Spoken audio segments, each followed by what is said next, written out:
Bonsoir tout le monde, salam alaikum, j'espère que vous allez bien, que vous êtes en forme et en bonne santé, content de vous retrouver avec, bien sûr, Jacob Cohen.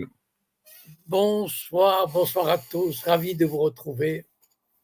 Très Un peu bien, plus tôt que d'habitude, mais voilà, mais ça fait Eff- rien. effectivement, merci à vous en tout cas pour avoir accepté, ça m'arrange Je finalement. vous en- Très très bien. Donc du coup, on va commencer, Monsieur Cohen, comme d'habitude, alors sur les derniers événements de l'actualité, la visite de Netanyahou en Hongrie et les rebondissements qu'il y a eu derrière cette visite. Et on ira après peut-être sur l'actualité aussi en Iran. Allez, je vous laisse Oui, commencer, Monsieur Cohen. Et comme d'habitude, les amis, je vous invite à toutes celles et ceux qui veulent partager, bien sûr, je vais vous mettre le lien, à participer, pardon, le lien pour participer. Et, euh, et je vous invite aussi à partager le live. Voilà. Merci. Monsieur Cohen, à vous. bon, on a vu que Netanyahou est allé en Hongrie pour une visite qui va durer 4 jours. C'est très important, ça. Je veux dire, c'est très rare qu'un chef de gouvernement ou un responsable politique de haut rang se rende, même quand il va aux États-Unis, ça, il reste pas 4 jours, ou alors parce qu'il va à New York, etc. Ou s'il vient en France, c'est 2 jours. Et là, 4 jours, ça veut dire que vraiment, il y a des relations très étroites et c'est un allié très sûr. Orban s'est toujours montré du côté des Israéliens, sans réserve, et malgré le mandat d'arrêt de la CPI.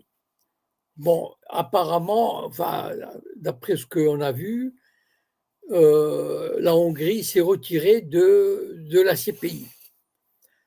Je ne sais pas quand elle l'a fait, à mon avis, enfin, je pense que le premier jour ou la veille de l'arrivée de Netanyahou, ça montre à quel point la CPI est maltraitée par les États qui montrent le mépris qu'ils ont pour cette organisation.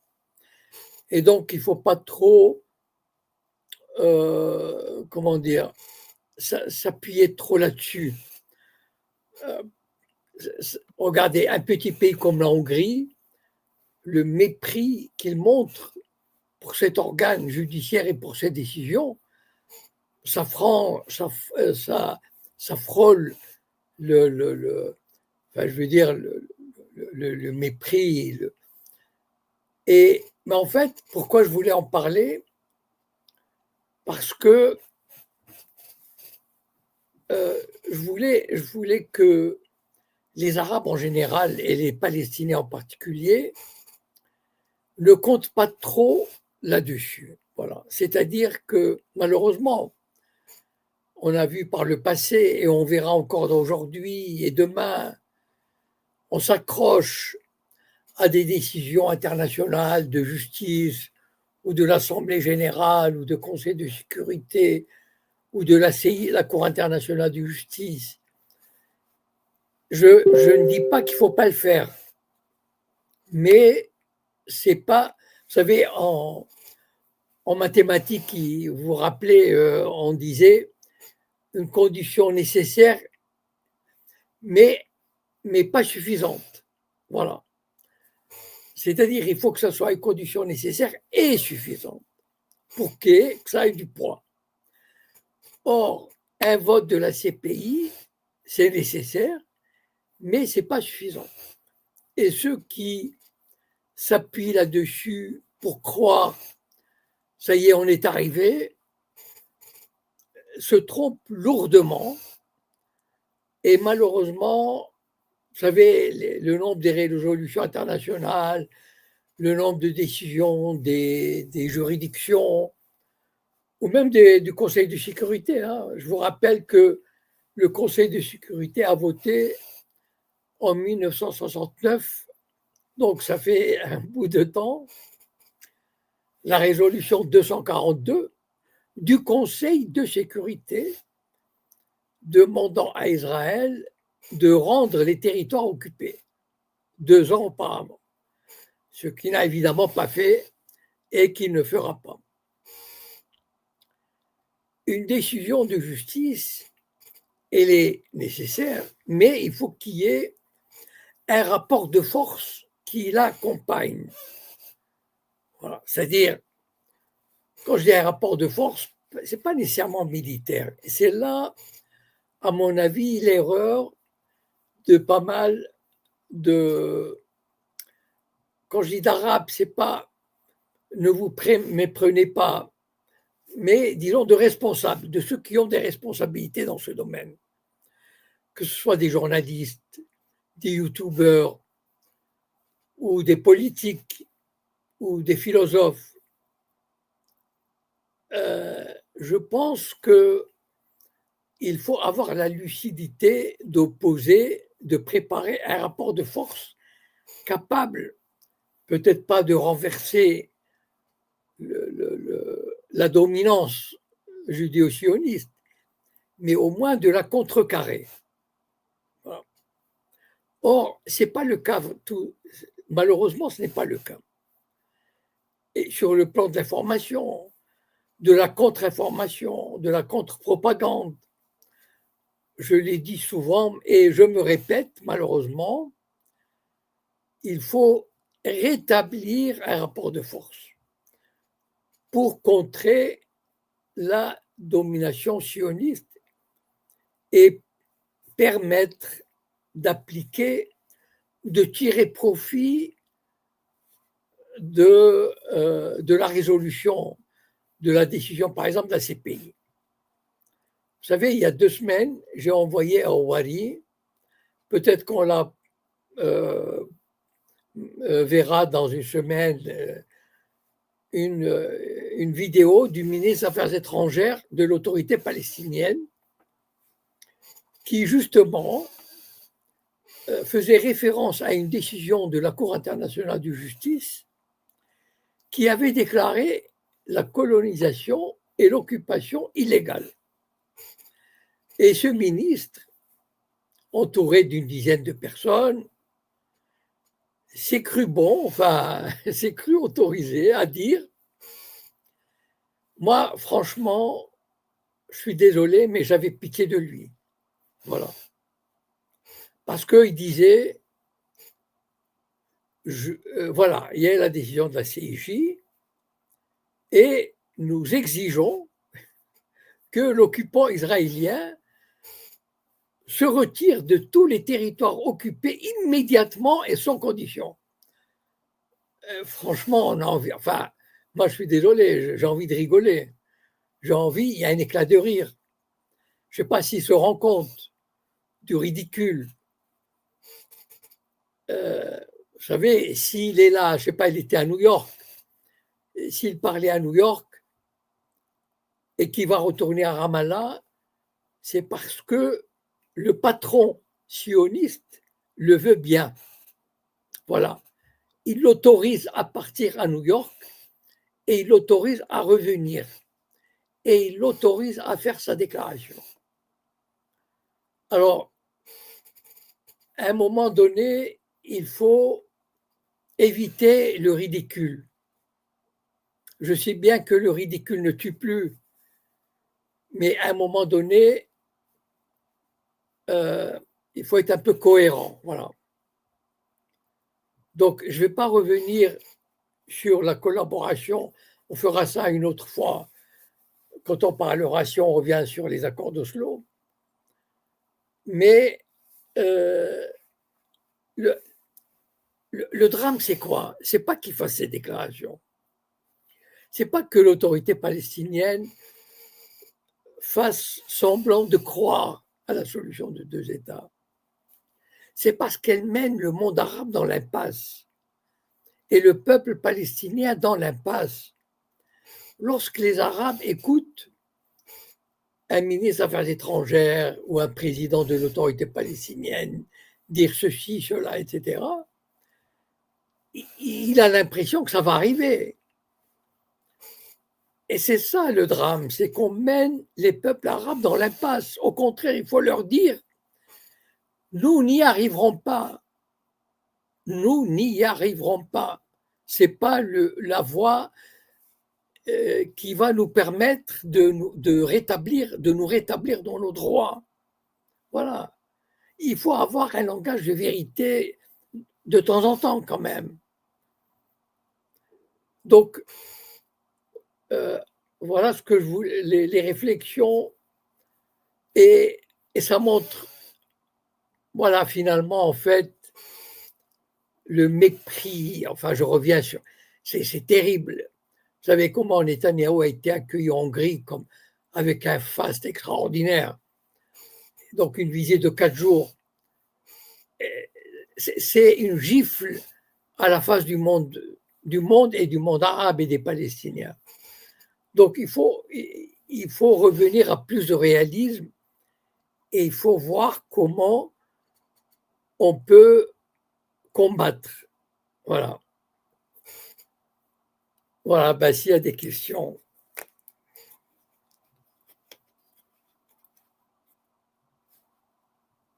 Oui, voilà. Très bien, merci Monsieur Cohen pour votre analyse sur la question. Moi, j'avais une première question hein, qui paraît simple, bête, mais étant donné que la Hongrie fait partie de l'Union européenne, est-ce que l'Union européenne n'avait pas un mot à dire là-dessus, son petit mot à dire? Parce que comme pays membre de l'Union européenne, il y a quand même peut-être un devoir, peut-être, même si je ne sais pas s'il y a un lien entre la CPI et l'Union européenne, mais en tout cas, l'Union européenne a peut-être son mot à dire là-dessus, non? Non, non. Pourquoi? Parce que dans ce domaine, ce sont les États qui adhèrent à la CPI. C'est-à-dire, ce n'est pas l'Union européenne qui adhère à la CPI et qui oblige et qui peut prendre une décision au nom des États européens. Je ne sais pas si je me fais comprendre. C'est-à-dire, ce sont les États à titre individuel, en tant qu'État, qui adhèrent à la CPI. C'est pas, par exemple, je vais prendre un exemple. L'Union européenne va signer un accord de libre-échange avec les États d'Amérique du Sud. D'accord? La différence, c'est que là, la France ne peut pas dire ah non, moi je refuse, parce que l'Union européenne a autorité, compétence pour signer un traité au nom de tous les États européens. Et donc, les États européens sont obligés d'y adhérer. Alors que la CPI, ce n'est pas l'Union européenne qui adhère à la CPI, c'est chaque État qui adhère. Donc, c'est une décision individuelle de chaque État. Et donc, si un État adhère à la CPI, il a aussi la faculté, la possibilité de s'en retirer. Et donc, sur ce point, d'ailleurs, sur ce point, la Hongrie n'a commis aucun acte, disons, contraire au droit européen. Et finalement, même si les Européens feront semblant de, disons, de paraître un peu choqués par cette histoire, mais au fond, tous les États européens soutiennent, bon, il y en a peut-être 2 ou 3 qui soutiennent moins, comme l'Espagne et l'Irlande, mais le soutien à Israël, en général, il est plutôt du côté européen assez massif. Voilà. Donc, en fait, pour revenir à l'essentiel, c'est que l'adhésion à la CPI est un fait d'un État. Et que donc, l'État qui a adhéré à la CPI a la liberté de s'en retirer. Et ça n'a rien à voir avec l'Union européenne. D'accord. Et aussi, concernant la l'Hongrie, quelle garantie, justement, de Netanyahou pour qu'il puisse arriver là-bas sans problème, tapis rouge et tout ça. Qu'est-ce qu'il aurait pu offrir comme garantie à la Hongrie en échange de ce retrait de la CPI? Ah mais bon, d'abord la Hongrie, enfin Orban, c'est une politique, disons, depuis longtemps favorable à Israël. Bon, voilà. Et il a une sympathie particulière. Il a toujours montré une adhésion enfin, un net rapprochement avec Israël. Bon. Après, il est probable peut-être qu'on dit, je voudrais vérifier, on dit que la Hongrie est un des rares pays à avoir pu acquérir les fameux téléphones Pegasus. Vous savez, ces téléphones que le Maroc a pu obtenir et qui permettent d'écouter n'importe quel téléphone. Par exemple, les téléphones de Macron, enfin on dit, ont été écoutés par le Maroc.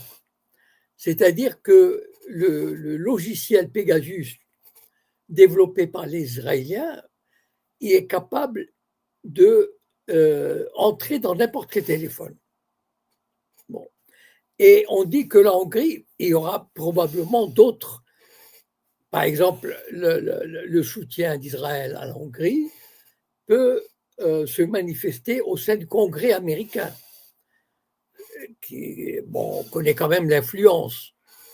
D'ailleurs, le Maroc joue beaucoup là-dessus, c'est-à-dire savoir qu'il a le soutien d'Israël dans les instances américaines, dans les instances américaines, le Sénat, le Congrès, la présidence, etc. Donc, Orban compte probablement là-dessus, comme il a des problèmes au sein de l'UE, le soutien total, inconditionnel d'Israël peut jouer en faveur de la Hongrie. Voilà, il peut y avoir d'autres échanges qu'on ne connaît pas nous, c'est-à-dire qui ne vont pas être rendus publics, mais qui relèvent de l'espionnage, du renseignement, de la sécurité, etc., etc. Voilà. Très bien, merci Monsieur Cohen. Alors, les amis, comme d'habitude, pour celles et ceux qui veulent intervenir, vous faites votre demande, je vous donne la parole. J'ai une première demande là sur Twitter, Monsieur Hubert. Oui. Bonsoir.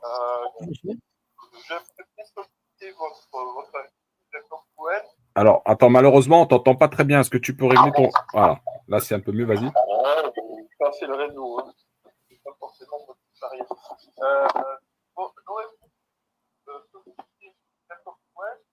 Non, excuse-moi, c'est inaudible. Est-ce que tu peux te rapprocher de ton micro? Oui, je vais essayer. Je suis scotché au micro. Là, c'est très bien. Là, c'est très bien. C'est technique, c'est vraiment technique. Voilà. Je voulais lui demander si vous voulez nous parler ou pas des Khazars. Je referme mon micro. Mais en lien avec le sujet, c'est possible, Monsieur Hertz, Hubert? Parce que là, c'est une question, mais qui n'est pas du tout en lien avec le sujet. Je laisse. C'est tout. Il n'y a pas de souci. D'accord. Donc, Monsieur Cohen, vous avez entendu peut-être la question? Est-ce que vous avez j'ai entendu, oui. Écoutez, je vais reconnaître je dis humblement que c'est un sujet que je ne connais pas très bien. Je ne sais pas, je connais que les grandes lignes. On dit, voilà, que les Khazars ont été convertis, je ne sais pas, au judaïsme au 8e ou 9e siècle.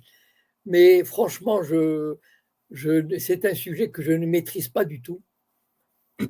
Et voilà, donc j'invite les lecteurs à chercher d'autres sources d'informations. C'est un sujet, moi, qui m'a toujours paru un peu, je vais vous dire, qui m'a paru toujours un peu nébuleux, incertain, pas fondé. C'est-à-dire, ce sont j'ai l'impression, en tout cas, que ce sont des choses qui sont passées au 7e, 8e, 9e siècle, dont on n'est pas vraiment certain, et même, je ne vois pas vraiment, comment dire, moi ce qui me gêne un peu, c'est lorsque on donne à ces populations qui se seraient converties, qui seraient les ancêtres des Juifs ashkénazes, on leur donne de ce fait une importance, comment dire, particulière dans le sens d'infiltration dans les instances monarchiques, etc. Bon, mais je préfère m'arrêter là parce que, sincèrement, je ne m'y connais pas vraiment et au lieu de proférer des inexactitudes ou des contre-vérités, je préfère que les gens aillent se renseigner. Moi, personnellement, c'est un sujet qui ne m'a jamais vraiment branché. Voilà. Peut-être qu'un jour, je me mettrai à regarder ce que c'est réellement, mais pour le moment, c'est un sujet qui ne m'a jamais branché. Voilà. Très bien. Donc, Monsieur Hubert, peut-être que à l'occasion, il y aura peut-être une émission à ce sujet, donc n'hésite pas à t'abonner. Monsieur Cohen. Vous pouvez, pardonnez-moi, juste dire, il y a des choses que manifestement Jacob Cohen ne connaît pas, puisqu'il a dit qu'il ne connaissait pas le sujet, et il y a un rapport potentiel entre les Khazars et la situation actuelle de l'Ukraine et de la Russie. Voilà, à voir. Si vous souhaitez en savoir plus, je pourrais en réalité vous dire ce dont il s'agit. Je coupe. Très bien, merci. Je pense que M. Cohen a très bien entendu ce lien qu'il peut y avoir par rapport à ce qui se passe en Ukraine. OK. C'est pas le sujet. On aura l'occasion d'en reparler peut-être dans de prochaines émissions, M. Cohen, si vous voulez creuser un petit peu la thématique. Écoutez, il faudrait que je me convainque personnellement et intellectuellement et politiquement que ce ne sont pas des spéculations. Voilà. Je ne sais pas pourquoi, mais je reste un peu convaincu qu'il y a pas mal de spéculations. Voilà. Il faudrait que je trouve des sources fiables. Ce serait du complotisme, c'est ça que vous nous dites, M. Cohen? Non, moi j'ai rien contre le complotisme.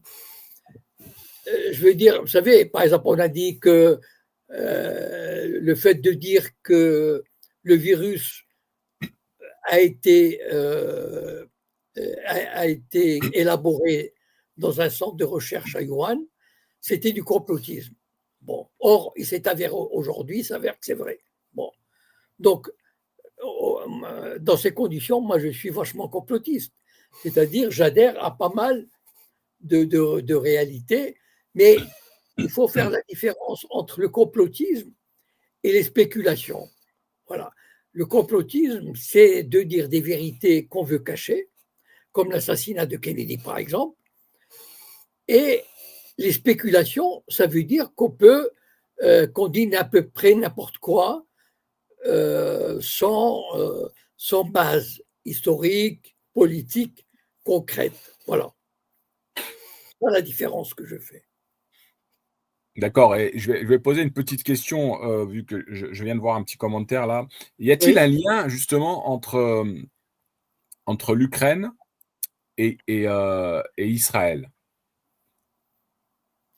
Je vais répondre, l'Empire khazar faisait partie autrefois apparemment des territoires russes et certains descendants des Khazars, alors il y a une spéculation sur le fait que, pardon de dire ça ici, que la famille de M.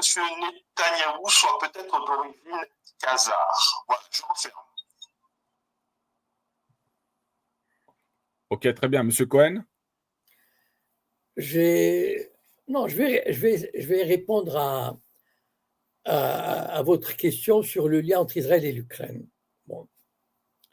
Alors, il y a des liens, si vous voulez, dans le sens où le centre du judaïsme hassidique, c'est-à-dire, vous savez, les grands groupes hassidiques religieux ultra-orthodoxes, viennent de cette région, d'Ukraine et de Russie, Biélorussie, enfin, les frontières de ces trois pays. Voilà. Que les sionistes qui sont venus en Israël viennent aussi de cette région. qu'il y a du communauté qui avait une communauté très forte en Israël de Russes ou d'anciens soviétiques, qui est plus d'1 million de personnes qui viennent de cette région. Voilà. Qu'il y a des racines, par exemple, il y a un pèlerinage très important, il y a un saint juif qui est enterré en Ukraine et qui a des dizaines de milliers de juifs orthodoxes d'Israël qui vont là-bas chaque année pour un pèlerinage. Donc il y a effectivement ce genre de lien, voilà.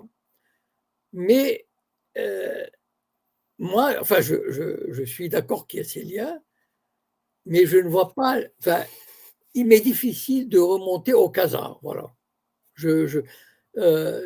J'avoue, non, j'avoue tout simplement mon ignorance, voilà. Je préfère dire que je ne sais pas plutôt que de me lancer dans des trucs, voilà. Mais il y a des liens parce qu'il y avait une communauté juive très très forte. D'ailleurs, enfin, vous savez, tous les juifs ashkénazes qu'on voit, qui sont partis aux États-Unis, il y a quand même 2 millions, 2 à 3 millions qui sont partis au début du XXe siècle. Ils sont partis d'où? Ils sont partis d'Ukraine, de Russie, du RSS, enfin de l'ancienne Russie et d'Ukraine. Les Juifs, dans les années 30, 20 et 30, il y avait des dizaines de milliers de Juifs qui sont venus en France, en Belgique, etc. Ce sont des Juifs de Russie et d'Ukraine. Donc il y a effectivement le cœur du judaïsme ashkénaze, il est là-bas. Voilà.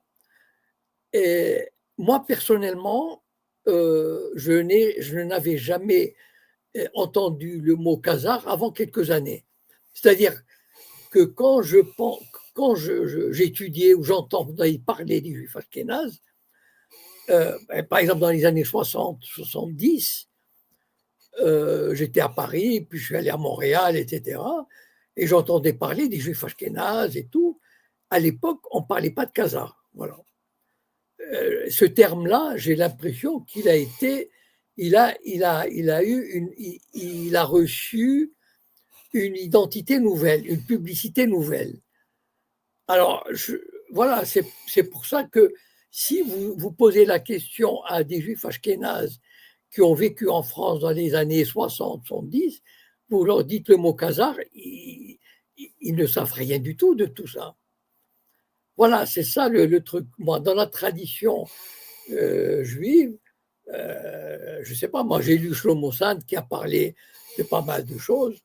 Je ne crois pas avoir trouvé le mot khazar dans ses écrits. Donc, j'ai l'impression que c'est une notion qui est sortie il y a quelques décennies. Et bon, je ne sais pas pourquoi, dans quel but, etc. Et il faudrait creuser, est-ce que ça a une réalité historique, réelle ou pas, j'en sais rien. Voilà. Alors, j'ai un commentaire intéressant, je vous fais partager un petit peu, M. Cohen, hein, il y a des commentaires, donc j'en fais partager.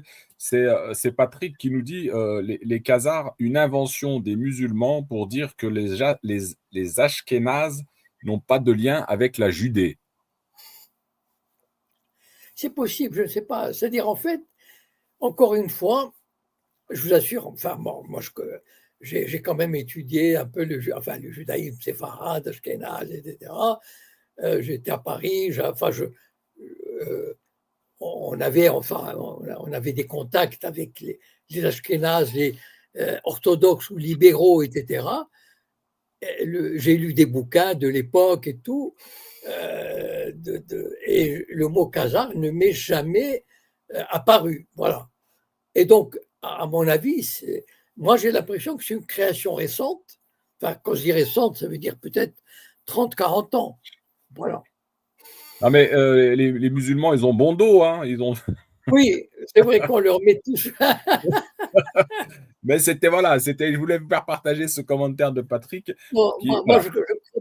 je crois pas que les musulmans soient allés aussi loin. Exactement. Alors, il y avait une autre question concernant, vu qu'on était sur l'Ukraine, là, c'était concernant Zelensky, qui lui, donc, est juif, et que son armée comment expliquez-vous que Zelensky qui est donc juif et que son armée soit nazie? Alors, historiquement parlant, l'Ukraine a été un pays qui a toujours détesté les Juifs. C'est-à-dire les plus grands pogroms, vous savez, les pogroms, les plus grands pogroms ont été commis par les Ukrainiens. C'est, si vous voulez, ils ont la médaille d'or de l'antisémitisme. Quand l'Allemagne nazie a occupé l'Ukraine, ils ont trouvé des centaines de milliers de volontaires pour éliminer les Juifs et pour fonder un pays nazi, de type nazi. Donc l'Ukraine a, comment dire, a un fondement nazi naturel, historique. Maintenant, comment expliquer qu'il y ait des nazis qui d'un côté, qui acceptent un juif? En fait, Zelensky, il est l'otage de ces nazis. Par exemple, Zelensky, quand il a été élu sur un programme de paix en 2019. Et lorsqu'il a été élu, les nazis ont accepté parce que finalement, ils se sont dit, ce type, il est présentable, on va avoir une espèce de devanture démocratique, mais en fait, ceux qui tiennent, ce sont eux qui tiennent le pays réellement. Et je vais vous donner un exemple. Lorsque Zelensky, en mars 2022, la Russie a envahi l'Ukraine, enfin une partie de l'Ukraine, et Zelensky a dit « Ok, je vais signer la paix ».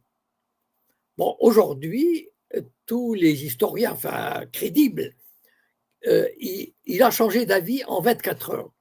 Pourquoi? Parce que, d'abord, il y a Boris Johnson qui est allé le voir, mais aussi parce que les nazis lui ont dit, si tu signes la paix, tu ne vivras pas plus de 24 heures.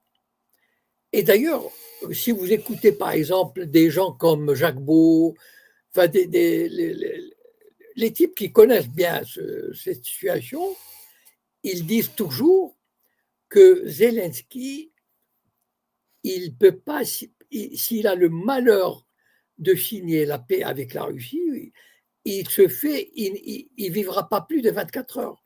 Parce que d'après Jacques Beau et ses confrères, qui connaissent très bien cette réalité-là, les nazis, même s'ils ne sont pas nombreux, ils sont très puissants et tiennent vraiment l'appareil d'État, de sécurité, etc., à Kiev.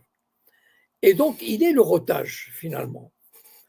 Et en même temps, et c'est vrai, c'est là où on voit que cette histoire de nazisme, c'est de la blague. Parce que quand vous avez quelqu'un comme Bernard-Henri Lévy, qui soi-disant combat l'antisémitisme, etc., il n'a aucun problème à aller s'acoquiner avec les nazis ukrainiens. Pourquoi? Parce qu'il considère que c'est plus important de combattre la Russie de Poutine, même si c'est avec des nazis, que de les dénoncer. En fait, la majorité des Juifs et des Israéliens, en dehors, il y a un des rares qui a critiqué cette position, c'est Arnaud Klarsfeld. Arnaud Klarsfeld, il y a 2 ans, il a dit dans une émission de télévision, d'ailleurs que j'ai relayée, il a dit comment on peut permettre l'expression des nazis, etc., etc. Mais malheureusement, pour la plupart des responsables judéo-sionistes, ils estiment qu'il faut appuyer l'Ukraine même sous domination nazie parce que c'est l'intérêt supérieur. Voilà.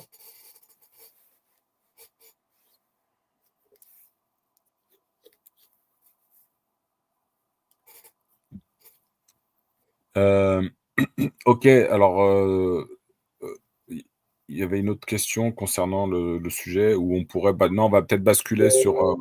Ah, oui, moi, je voulais revenir quand même vite fait sur les événements, les derniers événements en Palestine et comment évolue la situation parce que je vois qu'il y a encore des bombardements.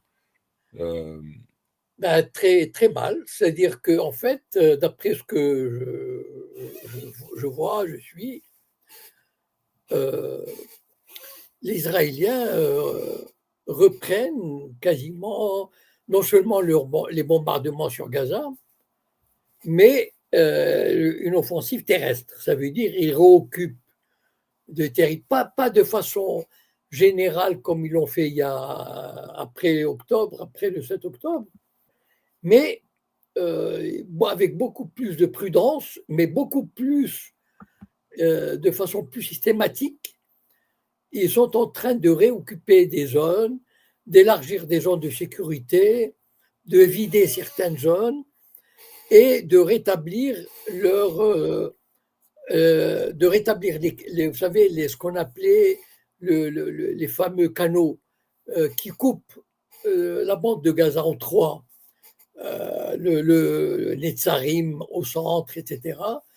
Donc, en fait, ils sont en train de recadrer la bande de Gaza avec plus de méthodes, parce que, enfin, apparemment, bon, presque tout est détruit, enfin, en tout cas, une grande partie, mais ils font ça pas comme avant où ils avaient, je ne sais pas combien de milliers de combattants. Ils sont là, ils sont revenus à Gaza, mais avec une méthode beaucoup plus lente, beaucoup plus systématique de conquête, de destruction, d'occupation, d'élargissement, de nettoyage.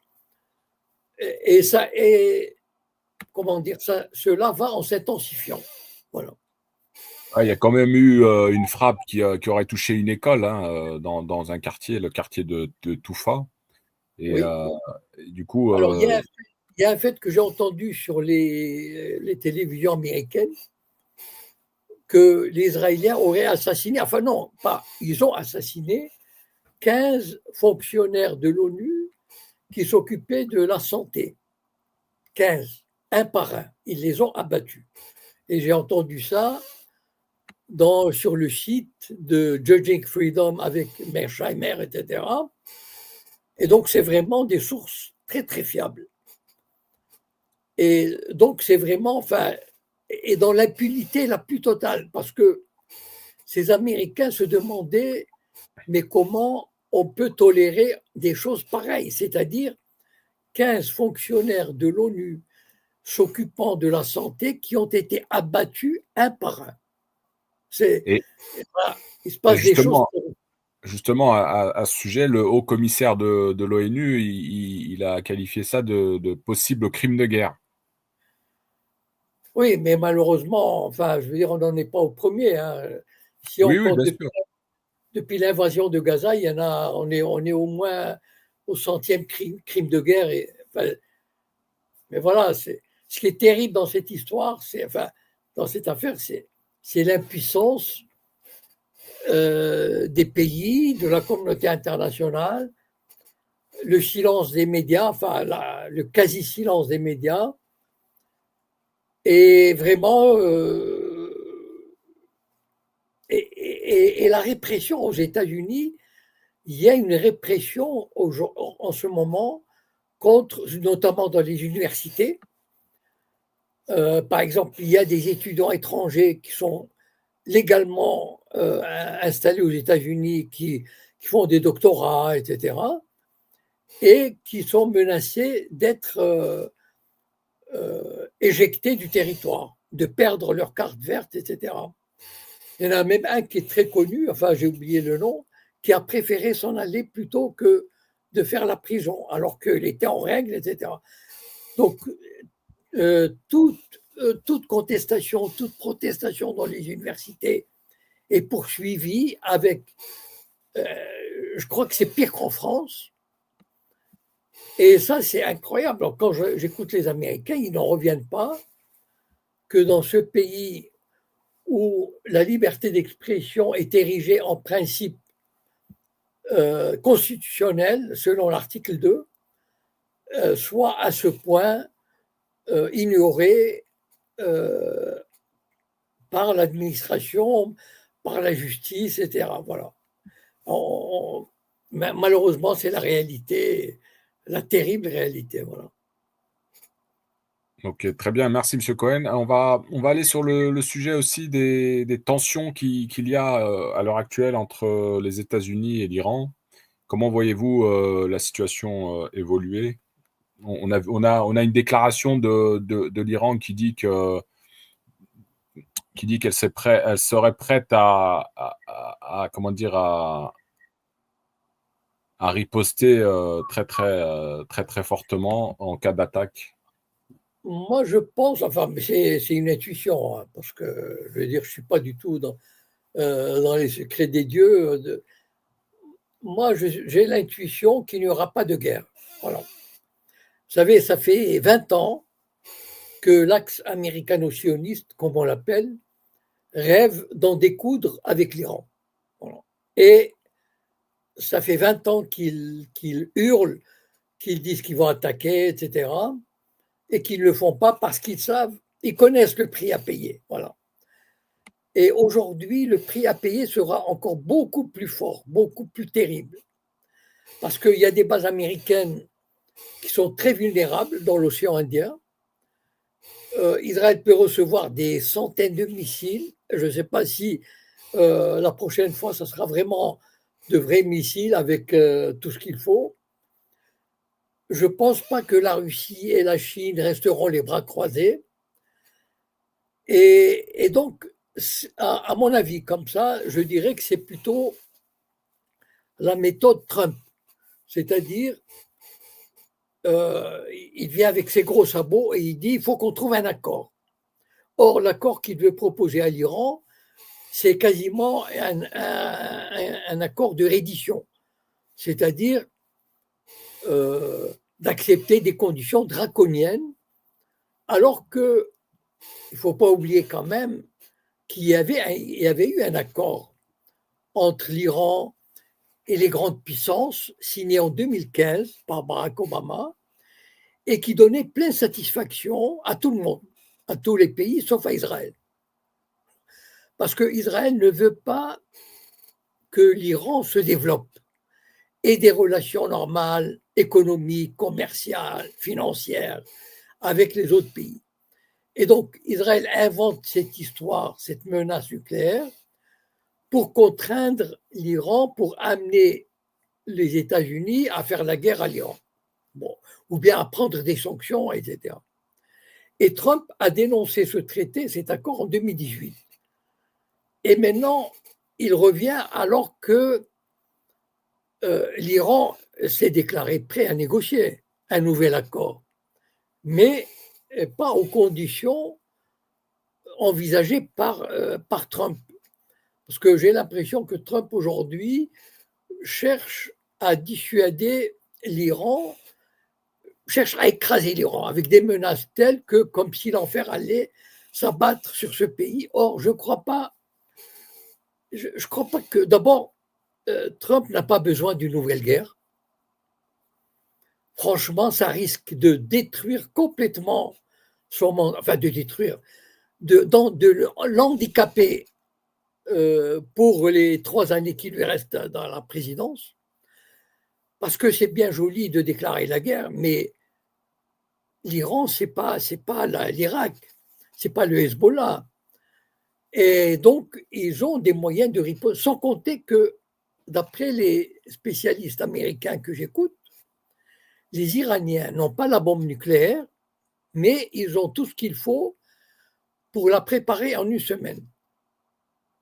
C'est-à-dire, ils ne veulent pas l'assembler, ils ne veulent pas concrétiser la bombe, mais ils seraient en mesure, et ça c'est à cause de l'accord qui a été dénoncé en 2018. Les Iraniens, d'après, comme Jeffrey Sachs, Scott Ritter, etc., les Iraniens seraient, pourraient, en une semaine, assembler quelques bombes atomiques. Et donc, je pense que aujourd'hui, les Américains, c'est la grande gueule, voilà, c'est-à-dire, attention, on va y aller, vous avez intérêt à, etc. Mais c'est du bluff, voilà. Et à mon avis, mon intuition, c'est que c'est du bluff. Mais malheureusement, je ne crois pas qu'ils iraient. Je ne crois pas que. Bon, Israël n'irait pas tout seul, ça c'est sûr. Il pousserait bien les Américains à le faire, mais Israël n'irait pas tout seul. Et les Américains, je pense quand même que, d'après ce que j'entends, il y a quand même un décalage, un fossé énorme entre les cris comme ça de guerre et la réalité. Et la réalité, c'est que l'Amérique n'est plus en mesure de dicter sa loi partout dans le monde. Voilà. Et voilà, ils ont vu ce qui se passait en Ukraine, ils voient ce qui se passe dans le monde, et je pense qu'une attaque massive contre l'Iran, ça serait vraiment un dernier clou dans le cercueil américain, parce que ça serait vraiment une aventure qui coûterait très cher et à Israël et aux Américains, et pour un résultat qui ne sera pas vraiment positif, voilà, satisfaisant. Voilà à peu près mon sentiment. Alors, il y a aussi la Russie, bien sûr, hein, qui appelle à la raison et à des efforts diplomatiques pour résoudre la question justement du nucléaire. Et on sait que l'Iran a été un soutien, elle a fourni quand même des drones et des missiles, je crois, à la Russie pendant cette guerre. Oui, il y a un accord stratégique entre la Russie et l'Iran. Donc, je veux dire, l'Iran n'est plus, même si, enfin, on n'imagine pas la Russie intervenir militairement à côté de l'Iran, mais la Russie pourrait envoyer du matériel, etc., pourrait aider l'Iran à se battre. Donc, c'est plus, il y a 3-4 ans, c'était pas la même chose. On n'était pas dans les mêmes conditions. Aujourd'hui, la Chine, l'Iran, le Pakistan pourraient venir en aide, même s'ils ne rentrent pas en guerre directement contre les États-Unis et Israël, mais pourraient apporter une aide substantielle à l'Iran, ce qui change quand même la donne. Et je ne crois pas quand même que les Américains soient assez fous pour se lancer dans cette aventure. Voilà. Très bien, merci M. Cohen. Alors, on a un intervenant qui est avec nous sur YouTube, MT. Je vais lui donner la parole. C'est gentil. Bonsoir. Bonsoir Altitude. Bonsoir M. Cohen. Merci beaucoup de m'inviter. Alors, j'avais juste une petite question, peut-être essayer de vous pousser dans de la prospective, M. Cohen, parce que vos analyses sont très bonnes, très fines et toujours très réalistes, et essayer de vous faire prédire ce que vous pensez de ce qui peut arriver en posant le constat suivant. D'après ce que vous dites, et je suis complètement d'accord, le conflit palestinien, on voit bien que Israël est dans une irrationalité, que pour comprendre ce qui se passe, c'est qu'il y a quelque chose d'irrationnel, et j'entends par là un projet messianique, on le sait. On voit que Trump, malheureusement, a une marge de manœuvre qui est assez restreinte par les globalistes, les néoconservateurs, etc. Ne pensez-vous pas que dans la situation actuelle et avec le début du déclin de l'hégémonie américaine, est-ce que ces globalistes et ces sionistes révisionnistes pourraient déclencher ce qu'on appelle la politique du pire, à savoir, même si ce n'est pas dans leur intérêt peut-être économique, géopolitique, de déclencher le chaos, et je dirais vulgairement foutu pour foutu, autant déclencher le chaos. C'est-à-dire, on voit bien avec la Palestine, de toute façon, avec la complicité et le silence des pays à côté, ils ne peuvent rien, il y a une impuissance totale. Pourquoi pas déclencher cette guerre contre l'Iran coûte que coûte, déclencher le chaos. Est-ce que vous pensez probable qu'il y ait une politique du pire de déclencher un chaos de ces globalistes en ayant vu ce projet messianique. Si vous m'avez compris le sens de ma question, M. Cohen. D'abord, les Israéliens, s'ils ont un projet messianiste, il est, comment dire, il est sous-jacent. Il n'est pas du tout, il ne détermine pas leur politique. En tout cas, pas encore. Deuxièmement, ils ne sont pas si irrationnels que ça. C'est-à-dire qu'ils mènent une politique, certes criminelle, avec tous les adjectifs qu'on peut, dévastatrice, criminelle, génocidaire, tout ce que vous voulez, mais elle n'est pas si irrationnelle que ça. Pourquoi ? Parce que dans l'idéologie sioniste, tout à fait rationnellement, dès le début, c'est-à-dire depuis la création de l'État, ils n'ont jamais estimé définir des frontières. C'est-à-dire, les Israéliens, Israël est le seul pays qui n'a jamais dit voilà mes frontières. Tous les pays ont des frontières établies, je crois même qu'ils les donnent à l'ONU, etc. Et donc, enfin, je veux dire, on connaît les frontières de la France par rapport à ses voisins, des États-Unis, etc., etc. Bon. Israël est le seul pays qui n'a jamais défini ses frontières parce que Israël pense, enfin, en tout cas, Israël, l'État profond sioniste, quel que soit le gouvernement, pense qu'il peut encore s'élargir vers le Jourdain, prendre une partie de la Cisjordanie, s'élargir vers le Liban, s'élargir vers l'Égypte, reprendre ce qu'il a rendu à l'Égypte, etc. Donc, ce n'est pas irrationnel tout ça. C'est-à-dire, ce sont des plans très bien, détruire la Syrie, enfin, démanteler la Syrie, démanteler les pays arabes, etc. C'est une politique très rationnelle. Attention, quand je dis rationnelle, ça ne veut pas dire qu'elle est humaniste, qu'elle est juridiquement valable. Non, mais on peut mener une politique d'expansion, mais qui est rationnelle, c'est-à-dire, voilà, nous devons nous élargir, nous voulons nous élargir, et la preuve, c'est que cette politique d'élargissement a été le fait de tous les gouvernements israéliens, de gauche comme de droite. Les gens pensent aujourd'hui que Netanyahou, il est fou et que c'est irrationnel ce qu'il fait, etc. Pas du tout. Il ne fait que suivre, certes avec des méthodes un peu plus brutales, mais il ne fait que suivre la politique sioniste depuis l'installation du sionisme dans cette région. Bon, et donc, ce que font les Israéliens aujourd'hui n'ont pas intérêt à créer le chaos global.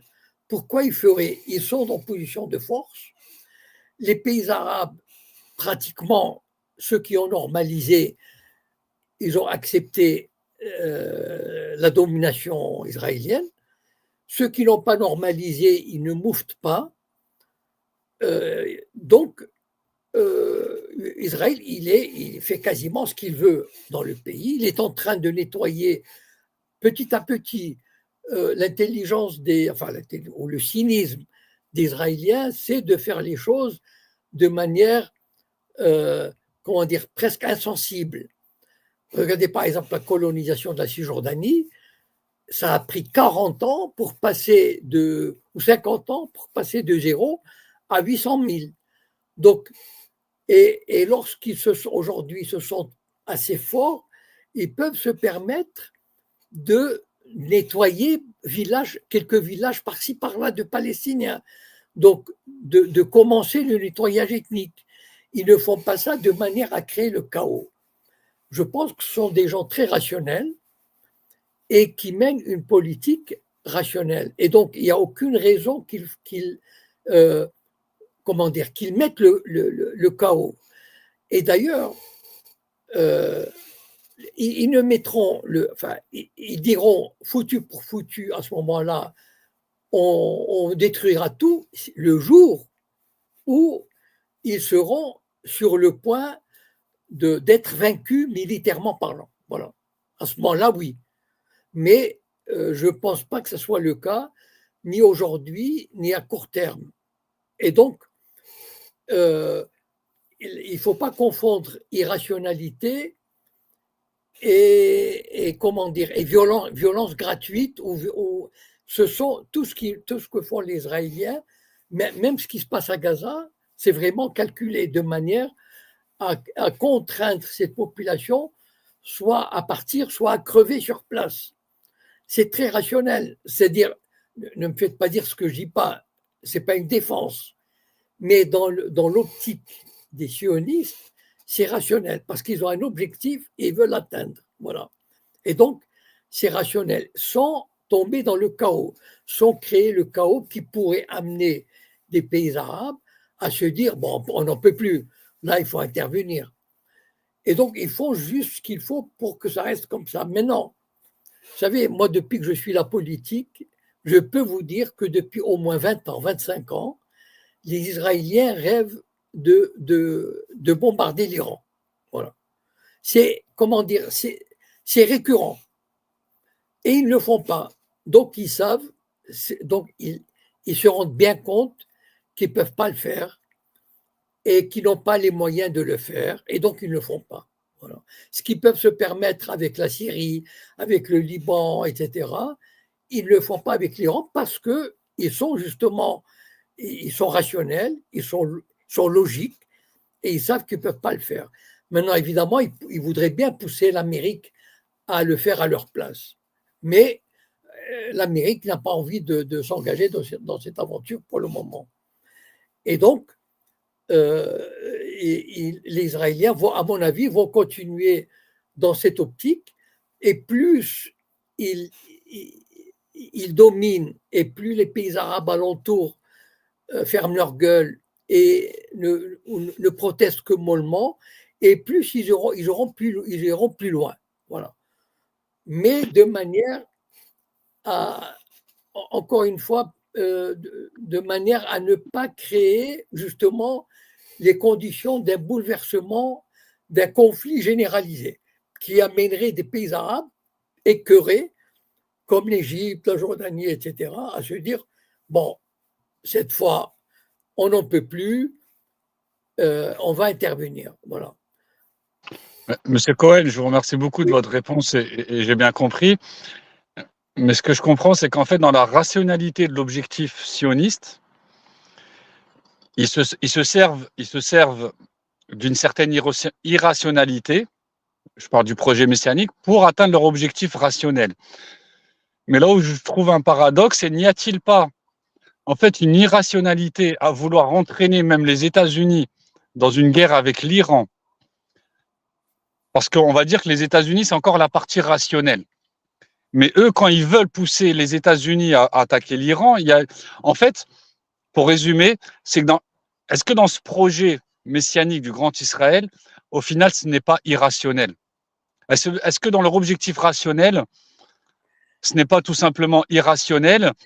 Et c'est pour ça que je vous dis, est-ce qu'il serait, et vous le dites en vérité dans votre réponse, c'est qu'au final, s'ils se voient perdants, et ce que je comprends, c'est qu'au final, il n'y a que la force qui peut les arrêter. Et aujourd'hui, il n'y a aucune force qui est opposée à Israël. Donc au final, ce projet, basé sur des objectifs rationnels, mais c'est bel et bien un projet qui est irrationnel. Et ma question, elle se finirait comme ça. Est-ce que finalement, ce projet du Grand Israël n'est pas irrationnel, il n'est pas une utopie, ou est-ce que vous pensez qu'il est possible qu'ils arrivent à leur fin à ce projet-là? Est-ce que c'est possible? Alors, d'abord, il n'y a pas de projet de Grand Israël. Merci Altitude pour m'avoir laissé le temps. D'abord, il n'y a pas de projet de Grand Israël. Moi, je vois des cartes ici ou là. À ma connaissance, les Israéliens n'ont jamais établi de carte pareille. Voilà.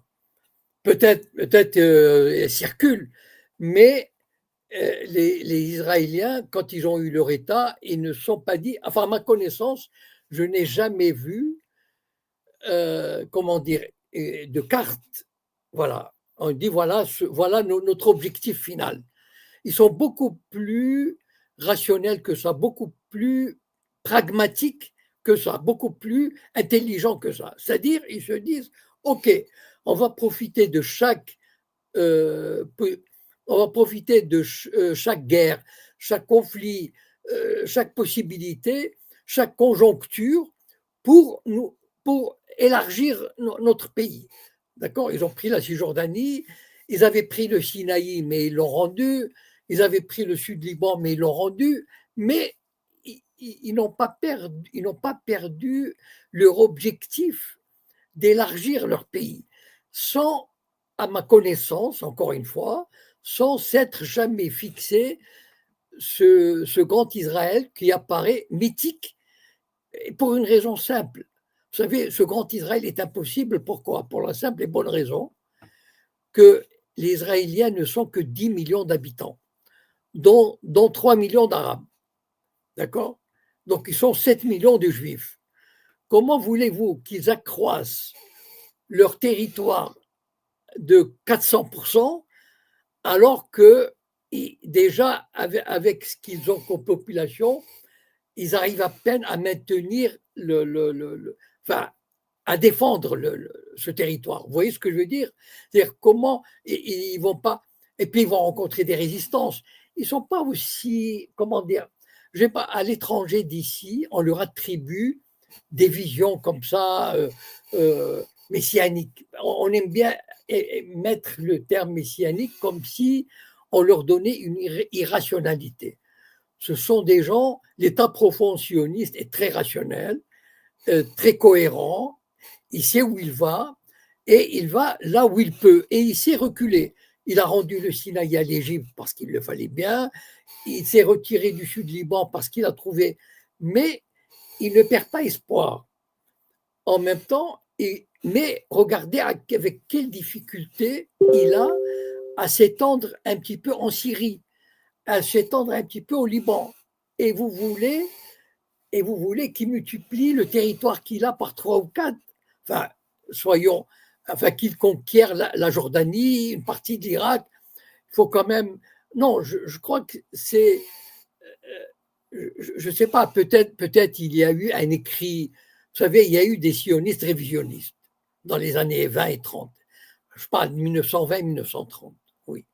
Il y a pu y avoir. C'est vrai que ce mouvement-là de Jabotinsky rêvait d'un Israël aux frontières bibliques. Bon, mais c'était un mythe qui n'a pas résisté au principe de réalité, à la réalité du terrain, à la population juive qui était ridiculement faible. Donc, je veux dire, c'est juste un mythe qui n'est pas. Enfin, le mythe des Israéliens, c'est de prendre des terres, c'est vrai, mais de s'élargir de manière à pouvoir maîtriser ce qu'il prend. C'est pas juste d'aller prendre, voilà, on va foncer sur 300 kilomètres et on va dire, bon, voilà, ça c'est à nous. Ils n'ont jamais fait ça. Vous voyez? C'est-à-dire, quand ils ont pris le Golan en Syrie, ben, ils ont pris un petit territoire. Ils ont dit, celui-là, voilà, on peut le défendre. On peut s'accrocher, etc. Et donc, pour résumer, je dirais que le messianisme n'est pas l'idéologie de l'État profond sioniste. Le messianisme est une lubie d'une frange de la population israélienne orthodoxe. Voilà. Bon, ils ont une lubie comme ça se réalisera peut-être, c'est-à-dire au rythme où va. Mais l'État profond sioniste ne le permettra que s'il est sûr de pouvoir maîtriser ce développement. Par exemple, quand on dit messianisme, ça veut dire la construction du troisième temple. Et l'État profond sioniste ne le fera que s'il est sûr de pouvoir maîtriser la chose. Il ne permettra jamais, par exemple, s'il sait que la destruction de la mosquée Al-Aqsa, le troisième temple, pourra bouleverser le Moyen-Orient et créer le chaos, il ne le fera pas. Et d'ailleurs, l'État profond sioniste s'est toujours montré sur, vous savez, l'esplanade des mosquées, depuis 50 ans, il s'est toujours montré d'une prudence extrême sur ce territoire-là.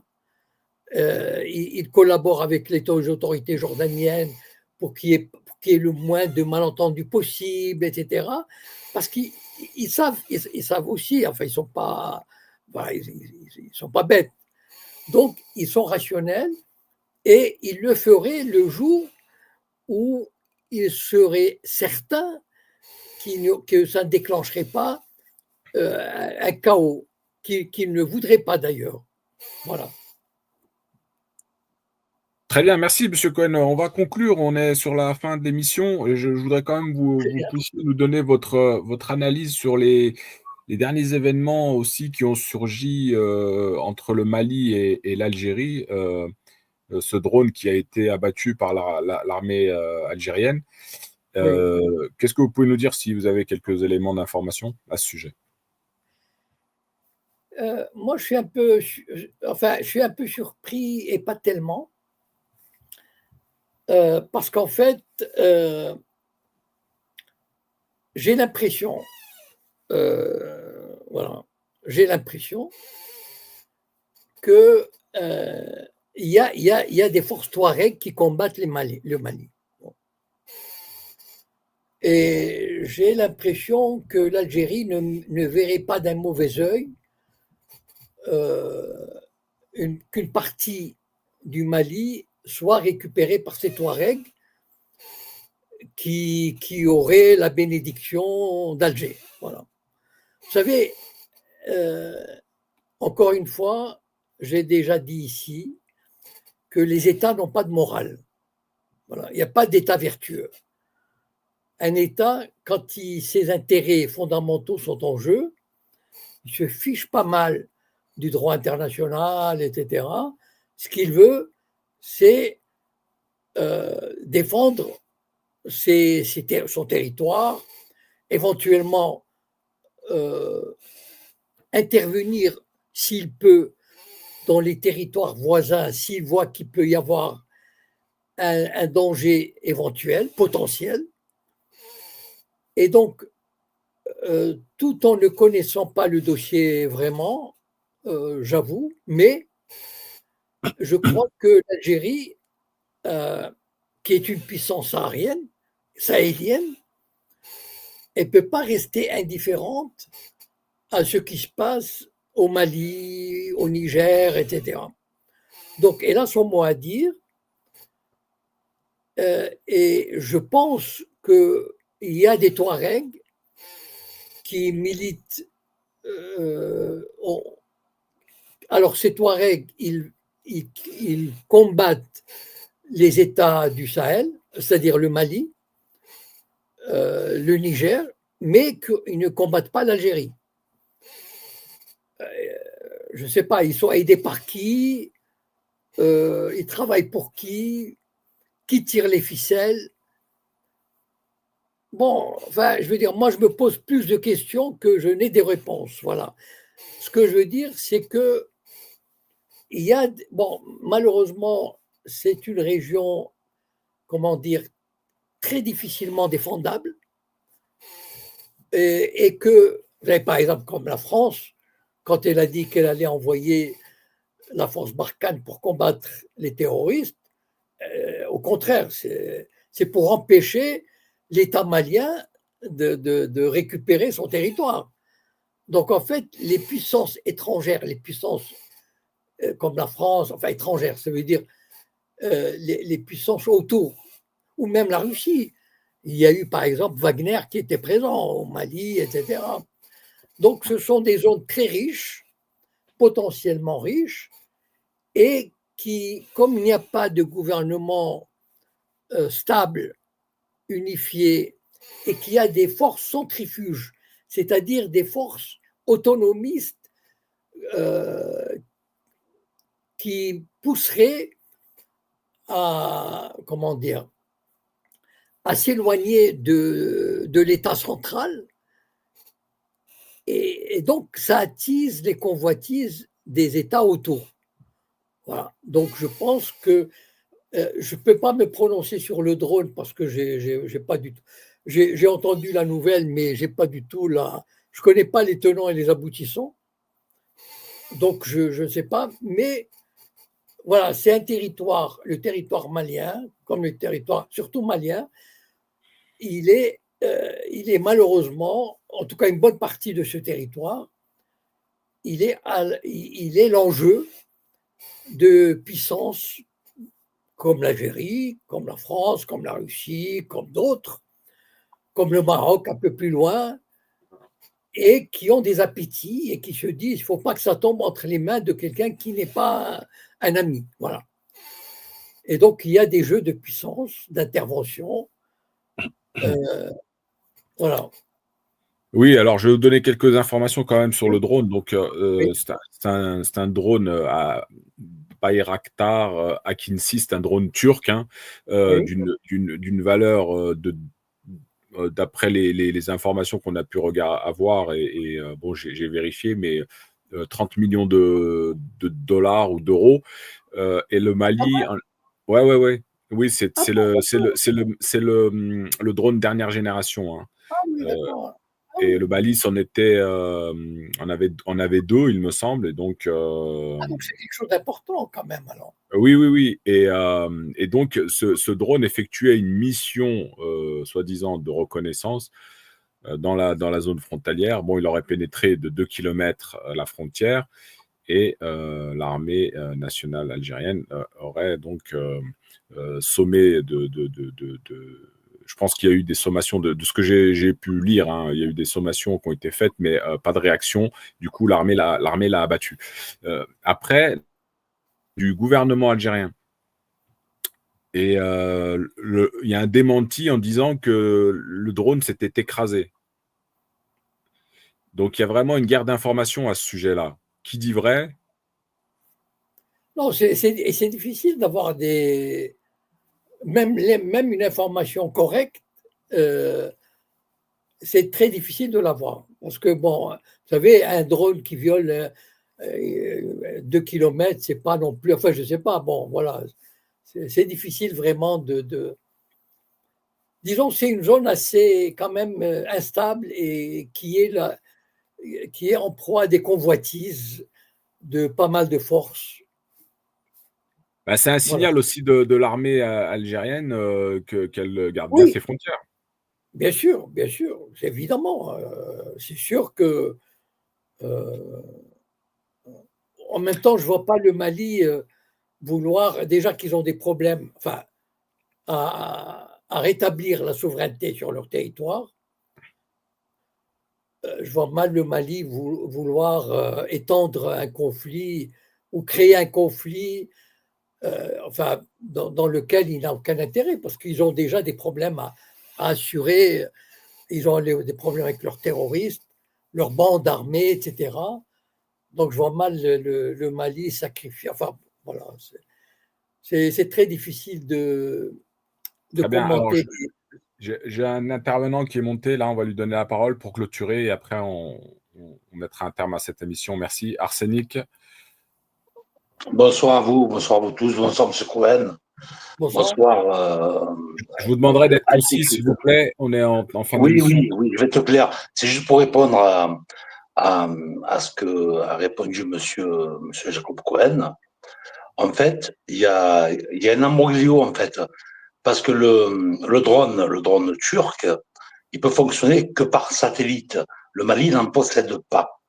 Donc, c'est un pays tiers, qui possède des satellites, qui l'a guidé. Ce qui est sûr, c'est que le drone est parti du Mali, ça c'est sûr, mais il y a un pays tiers. Donc, il y a une enquête qui est faite actuellement, et voilà, donc on aura des surprises. Et aussi, ce même drone avait bombardé les jours précédents les zones de l'Azawad à la frontière algérienne, mais sans franchir les frontières. Donc, on va dire les autorités algériennes ne sont pas intervenues parce que ce n'était pas dans son territoire. Ce soir-là, à 2 heures du matin, ce drone a franchi la frontière à 2 kilomètres, a pénétré la frontière algérienne à 2 kilomètres, donc il a été abattu. Mais voilà. Mais surtout, la question la plus importante, c'est que le Mali ne possède pas ne possède pas de satellite. Comment ce drone a pu être téléguidé à l'intérieur Voilà. des frontières algériennes? Pour Voilà. compléter, c'est un drone qui a un rayon d'action de 7500 km. Oui, mais il faut un satellite pour le guider. Le Mali n'en possède pas. Donc c'est un pays tiers qui a participé. Donc je vais accuser personne. Hein. Moi, j'en sais rien. Il y a une enquête et on verra bien ce que ça va donner. Vous en pensez quoi, M. Cohen? Merci. Merci pour ces précisions. Donc ça veut dire que c'est une intervention étrangère qui a voulu semer la pagaille, voilà. Ok, bah écoutez, on creusera un petit peu plus peut-être l'information les prochains jours, prochaines semaines. Merci à vous, Monsieur Cohen. On se donne rendez-vous la semaine prochaine. Bonsoir à tous. Au revoir. Au revoir. Alors les amis, je vous donne rendez-vous comme prévu, comme d'habitude, vendredi prochain à 19h30.